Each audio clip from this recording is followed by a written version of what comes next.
Welcome to Suji's cooking channel. இன்னைக்கு நம்ம சேனல்ல மீல் மேக்கர் புலாவ் செய்யலாங்க. அதுக்கு தேவையான பொருட்கள் என்னென்னு பார்க்கலாம் வாங்க. 2 பெரிய வெங்காயம் எடுத்து நல்லா இந்த மாதிரி ஸ்லைஸா கட் பண்ணி வச்சிருக்கேன். ஒரு கைப்பிடி அளவுக்கு பீன்ஸ் எடுத்துக்கலாம். ஒரு கைப்பிடி அளவுக்கு கேரட், ஒரு ½ லெமன் எடுத்திருக்கேன்.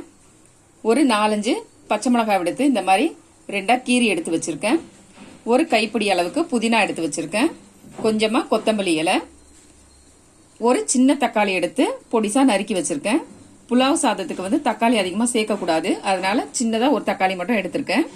கூடவே முந்திரி பருப்பு கொஞ்சம் எடுத்து வச்சிருக்கேன். இது ஆப்ஷனல் தான், தேவைன்னா எடுத்துக்கலாம், இல்லைன்னா விட்டுறலாங்க. ஒரு கப் அளவுக்கு சோயா எடுத்து நல்லா சுடுதண்ணில போட்டு 2 நிமிஷம் விட்டுட்டு நல்லா புழிஞ்சு எடுத்து வைக்கணும். இந்த மாதிரி தண்ணியே இருக்கக்கூடாது. ½ kg பாசுமதி ரைஸ் எடுத்து தண்ணியில நல்லா ஊற வச்சு வச்சிருக்கேன். அது கூடவே தேங்காய் பால் எடுத்து வச்சிருக்கேன். இப்போ நம்ம செய்ய ஆரம்பிச்சிடலாம் வாங்க. ஒரு குக்கர் வச்சுட்டோங்க. குக்கர் சூடானதுமே 4 ஸ்பூன் அளவுக்கு ஆயில் விட்டுடலாம். ஆயில் சூடானதும் ஒரு பட்டை, ஒரு ஏலக்காய், ஒரு ஸ்டார் அனீஸ், 2 பிரிஞ்சி இலை, ஒரு 3 கிராம்பு சேர்த்துடலாம். கூடவே ஆனியனை ஆட் பண்ணிடலாம். சாதத்துக்கு தேவையான அளவு உப்பு சேர்த்துட்டு ஆனியன் நல்லா பிரவுன் கலர்ல சேஞ்ச் ஆகிற வரைக்கும் நல்லா வதங்கணுங்க. வெங்காயம் இந்த அளவுக்கு வதங்கினதும் ஒரு டேபிள் ஸ்பூன் அளவுக்கு இஞ்சி பூண்டு பேஸ்ட் சேர்த்துட்டு நல்லா ஸ்மெல் பச்சை வாசனை போற அளவுக்கு நல்லா வதக்கி விடணும். கூடவே கட் பண்ணி வச்சிருக்க பச்சை மிளகாவை சேர்த்துடலாங்க. அது கூடவே புதினா கொத்தமல்லியை ஆட் பண்ணிடலாம்.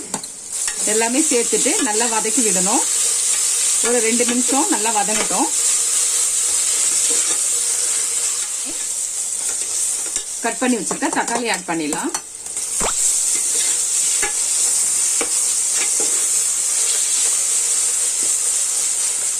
இது கூடவே கேரட் பீன்ஸ் சேர்த்துடலாங்க.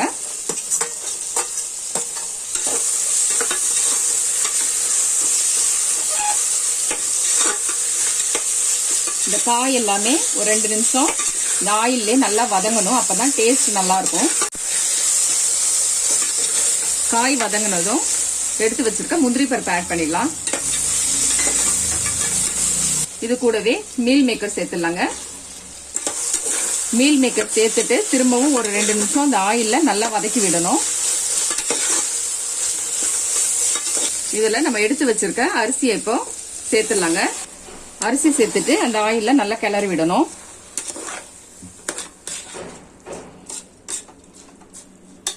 கூடவே ஒரு ½ லெமனை பிழிஞ்சு விட்டுடலாம்.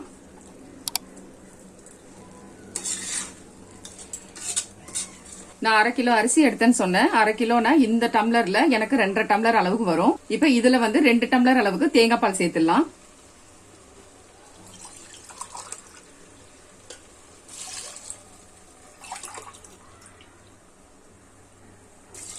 மூணு டம்ளர் அளவுக்கு சாதா தண்ணி எடுத்து சூடு பண்ணி வச்சிருக்கேன்.